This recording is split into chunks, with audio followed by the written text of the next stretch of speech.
नमस्ते मित्रांनो. मागील भागात आपण पाहिले प्रसाद हट्ट करत असतो. समजावून सांगूनही तो लोळणं घेत असतो. आता पुढे. समजावून सांगूनही सुनीलला प्रसाद कपडे काढू देईना. उचलून घेतलं तरी स्थिर राहीना. अंग पिळवटू लागला. सुनीलला त्याचा राग आला आणि त्याने एक चापटी त्याच्या कुल्ल्यावर मारली. तसा प्रसाद जास्तच किंचाळू लागला. कृपा घाबरली. दूर जाऊन उभी राहिली. काय करायचं ते सुनीलला सुचेना. प्रसादला असंच घेऊन जावं तर त्याचे कपडे मळलेले होते. त्यात तो रडत होता, हुंदके देत होता. त्याच्या डोळ्यातून नाकातून पाणी वाहत होतं. त्याने त्याला उचलून घेतलं. प्रसाद गप्प झाला, पण त्याचे हुंदके थांबत नव्हते. आपण त्याला उगाच मारलं असं सुनीलला वाटलं. तो त्याचे पापे घेऊ लागला. कृपा अजून लांबच उभी होती. सुनीलचं तिच्याकडे लक्ष गेलं. त्याने तिला जवळ बोलावलं. तिच्या पाठीवरून मायेनं हात फिरवला. पप्पा. भीती दूर झाल्यावर कृपाने हाक मारली. काय ग? तसली मोटार समोरच्या दुकानात पण मिळते. तुला कुणी सांगितलं? रोहितच्या आईने तिथूनच आणली. असं का? हो. अगं मग मला अगोदर नाही का सांगायचं? मला वाटलं स्टेशनला जाऊन आणावी लागेल. बरं मी आणतो.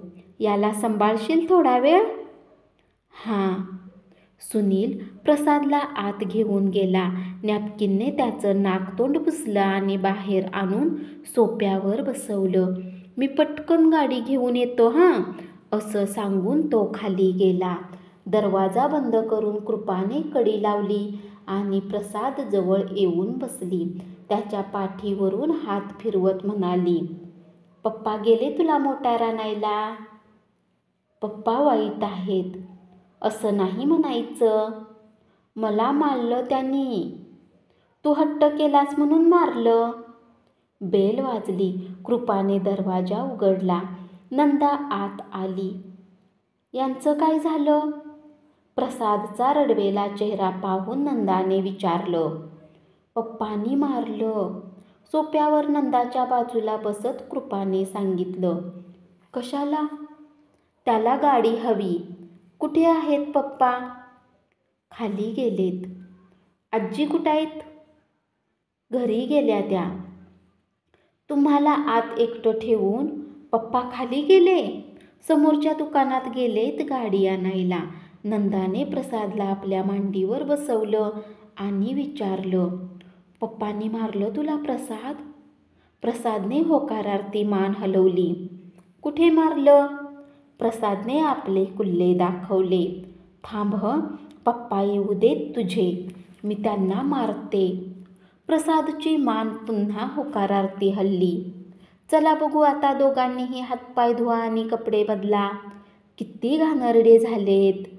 खाली गेला होता खेळायला? हो. नंदा उठली. आपल्या खांद्यावरची पर्स काढून सोप्यावर ठेवली. साडीवर खोचून मुलांना घेऊन बाथरूममध्ये गेली. बेल वाजू लागली. नंदाने दुर्लक्ष केलं. मुलांना धुवीत राहिली. कळू दे चांगलं. मुलांना मारतो? त्यांना एकटं ठेवून बाहेर जातो ते. बेल वाजतच होती. मधून मधून कृपाला हाका आणि दारावर धक्के ऐकू येत होते. नंदाने मुलांना पुसलं, कपडे बदलले आणि दरवाजा उघडला. घाबराघुबरा झालेला सुनील बाहेर उभा होता. कमाल आहे. केव्हापासून बेल वाजवतोय, दरवाजा ठोठावतोय.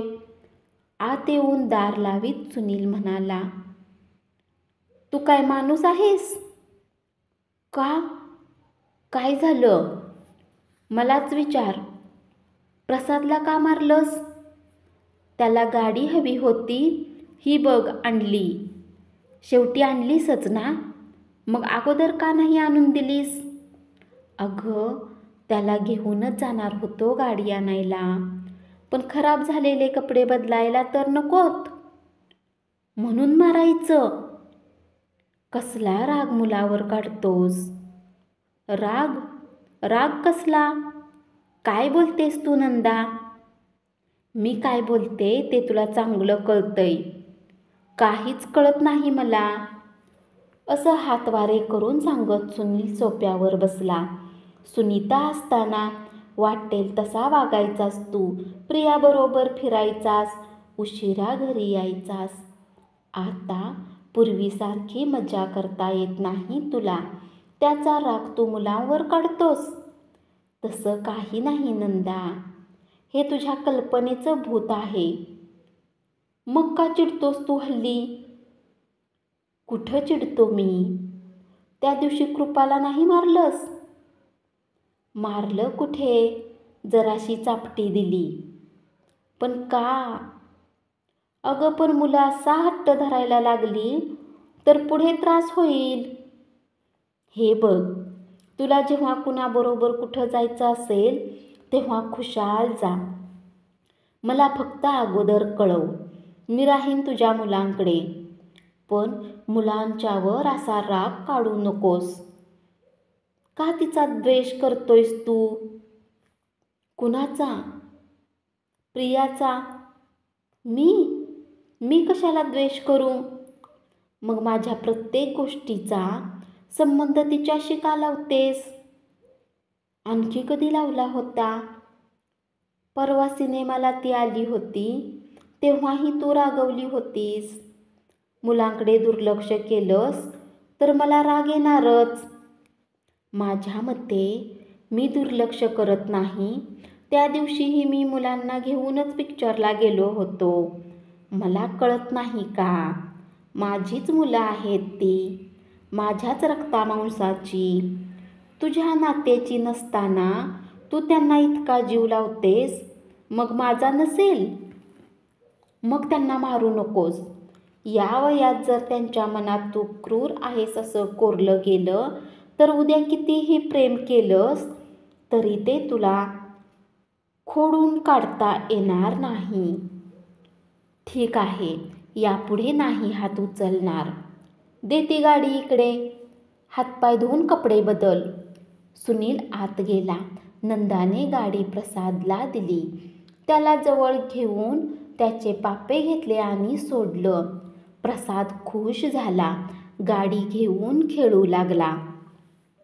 बाथ घेऊन सुनील बाहेर आला. फक्त टॉवेल कमरेला गुंडाळलेल्या स्थितीत बेसिनवरच्या आरशात पाहून ओले केस झटकू लागला. नंदाला तो प्रत्यक्ष दिसत नसला तरी समोरच्या गोदरेज कपाटाच्या आरशात त्याची प्रतिमा दिसत होती. अंघोळ करून टॉवेलवर असलेल्या पुरुषाचं रूप आकर्षक असतं. नंदालाही त्याने आकृष्ट केलं. सुनीलचे विस्कटलेले ओले केस, गोऱ्या छातीवरचे दाट काळे केस, पुष्ट बाहू, रुंद छाती, टॉवेलमधून उठून दिसणारा त्याचा गोलाईयुक्त पार्श्वभाग, हे सारं पाहताना ती धुंद झाली. केस झटकून झाल्यावर कपडे चढवण्यासाठी सुनील बेडरूममध्ये गेला. आरशातून गायब झाला. नंदा भानावर आली. क्षणभर आपण मोहात पडलो याची तिला जाणीव झाली. ती स्वतःला दोष देऊ लागली. पण मन अजून त्याचाच विचार करत होतं. सुनीलने तब्येत छान ठेवली. कुठेही अनावश्यक चरबीचा थर नाही. नाहीतरी परस्त्रीला जाळ्यात पकडू पाहणारे पुरुष आणि परपुरुषाला आकृष्ट करून घेऊ पाहणाऱ्या स्त्रिया आपापली फिगर सांभाळूनच असतात.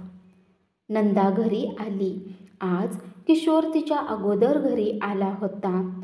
आल्या आल्याच त्याने नंदाला विचारलं, काय म्हणाला सुनील? किती वाजता येणार आहे? अरे देवा, डोक्याला हात लावीत नंदा उद्गारली. काय झालं? अहो, मी त्याला सांगायलाच विसरले. गेली होतीस ना? गेले होते. मग? अहो, मी गेले ना तेव्हा प्रसाद रडत होता. सुनीलने मारलं त्याला. माझा मूडच गेला. मी उद्या त्याला फोन करीन. 8:30 8ला हजर होणाऱ्या आई 11 वाजेपर्यंत आल्या नाहीत. आता येण्याची शक्यताही वाटत नव्हती.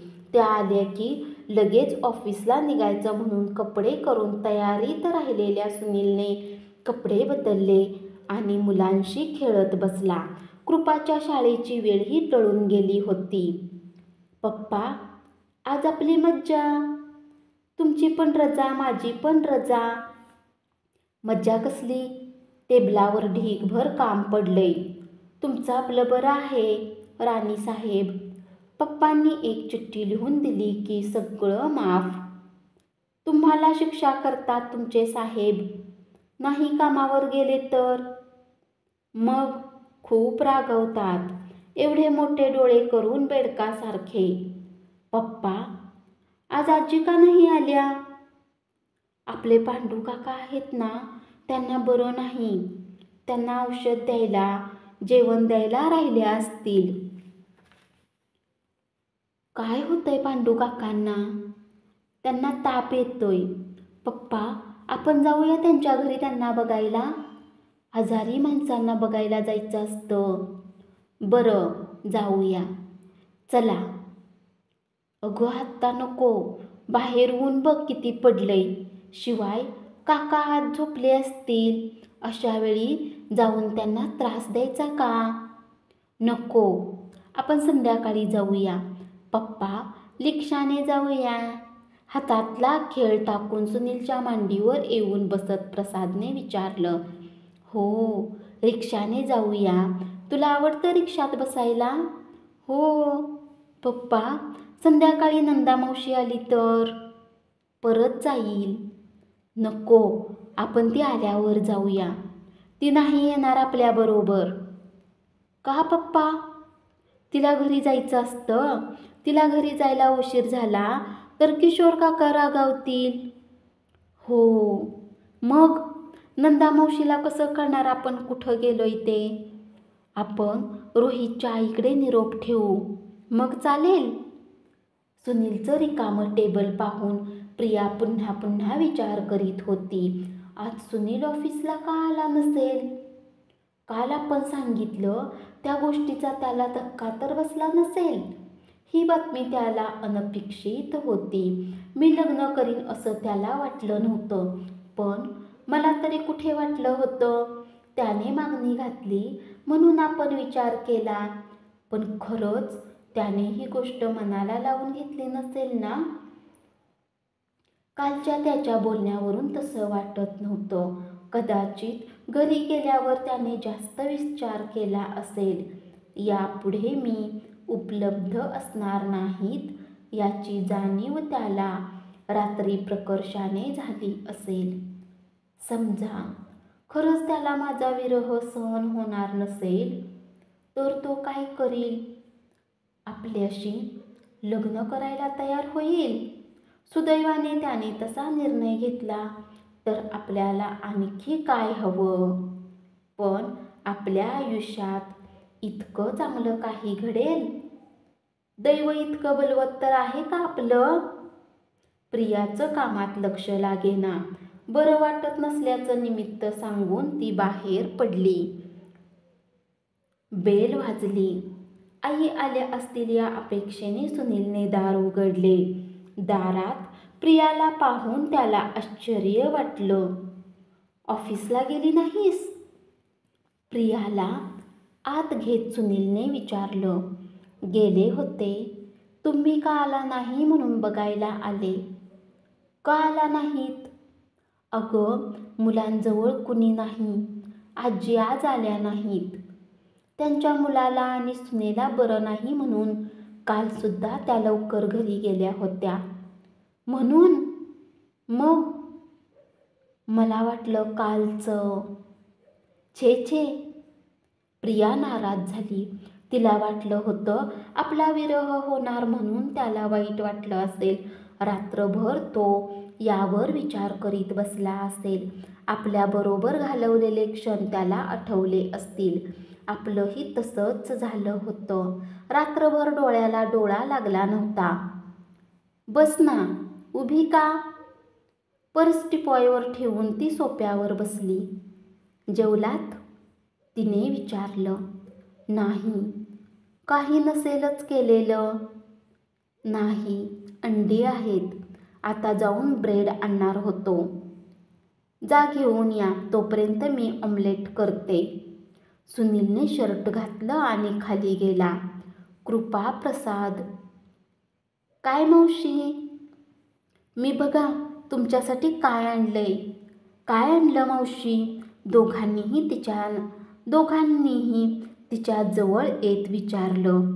दोघांना 2 डबल डेकर चॉकलेट्स. मावशी, प्रसादला अर्धच दे, अर्ध नंतर खाईल. का ग? तो सगळं खात नाही, खराब करून टाकतो. नाही मावशी, मी सगळं खाणार. बरं बरं, सगळं खा. खाऊ दे ग त्याला हवं तेवढं. मावशी, चॉकलेटने दात खराब होतात? कुणी सांगितलं? नंदा मावशी सांगते. ती चॉकलेट कधीच नाही आणत, नुसती फळंच आणते. रोज चॉकलेट नाही खायचं, केव्हा तरी खायला काय हरकत आहे? मावशी, नंदा मावशी का नाही आली तुझ्याबरोबर? तू तिला सांगून नाही आलीस? ती भेटलीच नाही मला. ती पण ऑफिसातच काम करते ना. मग भेटली कशी नाही? अगं, तिचं ऑफिस वेगळं, माझं वेगळं. पुष्कळ ऑफिस असतात. हो, पुष्कळ असतात. बरं, तुम्हाला ऑमलेट आवडतं ना? मला आवडतं, याला नाही आवडत. मग तो काय खाणार? ब्रेड आणि जाम. रोज ब्रेड आणि जाम खातो? दूध भात पण खातो, पण आजी आल्याच नाहीत. भात केलाच नाही. बरं, तुम्ही खेळत बसाल इथे? मी जाऊ तुझ्यासाठी आणि पप्पांसाठी ऑमलेट करायला. मावशी, तू नाही खाणार? मी पण खाईन. जेवण झाल्यावर तासाभराने कृपा आणि प्रशांत झोपली तेव्हा 2:30 वाजले होते. तुम्हाला झोपायचं असेल तर झोपा, मी जाते, प्रिया सुनीलला म्हणाली. दुपारची झोप नाही येत मला. रजेदिवशी सुद्धा असं म्हणत सुनील उठला. दोघंही हॉलमध्ये येऊन बसली. दुपारचा झोपलो तर रात्री झोप येत नाही, तळमळत राहावं लागतं. तेव्हा माझी आठवण येते कधी कधी. माझं लग्न झाल्यावर? तो काही बोलला नाही. तिच्याकडे टक लावून पाहत बसला. तीही त्याच्याकडे बघत होती. नजरेतून वासना अंगात भिनू लागली. हळूहळू एकांत पेटू लागला. तिच्या खांद्यावरचा झुळझुळीत पदर खाली घसरला की तिने मुद्दाम पाडला कोणास ठाऊक. तिच्या फिक्कट गुलाबी ब्लाऊजमधून काळ्या ब्रामधले उभार स्तन सुनीलच्या डोळ्यात भरले. तिचं पातळ पोट आणि खोल बेंबी त्याला आव्हान देऊ लागली. उठावं आणि तिला करकचून मिठीत घ्यावं असं त्याला वाटलं, पण त्याने संयम ठेवला. उसळ्या घेणारं रक्त थंड होण्याची वाट पाहू लागला. तरीही त्याची नजर तिच्या छातीवरून ढळत नव्हती. गळ्याखालची भरदार स्तनामधील चीर त्याला अधिक पेटवू लागली. प्रिया उठली. घरंगळेला पदर लोळवत त्याच्या शेजारी येऊन बसली. त्याच्या खांद्यावर डोकं ठेवून त्याचा हात आपल्या स्तनावर घेऊन दाबला. क्षणार्धात त्याने तिला कवेत घेतलं. मघापासून चेतावणाऱ्या गळ्याखालच्या चिरेवर त्याने ओठ टेकले. थोड्याच वेळात चुंबनालिंगाचा वर्षाव झाला. ती सोफ्यावर लवंडली. तोही तिच्या अंगावर आला आणि ब्लाऊजची बटणं काढली. तोच बेल वाजली. अचानक वीज प्रवाह खंडित व्हावा तसं झालं. तापलेला देह झटकन थंड झालं. दोघांनीही आपापले कपडे व्यवस्थित केले. सुनील उठून उभा राहिला. सोफा. प्रिया यांच्यावर नजर फिरवली आणि मग दरवाजा उघडला. तू आज घरी कसा? असं म्हणत नंदा आत आली आणि प्रियाला पाहून चमकली. दरवाजा उघडायला उशीर झाल्याचं कारण तिच्या लक्षात आलं. आय एम सो सॉरी म्हणत मागे वळला. पण सुनील अजून दारातच उभा होता. दार पक्क बंद करीत सुनील म्हणाला, लगेच का जातेस?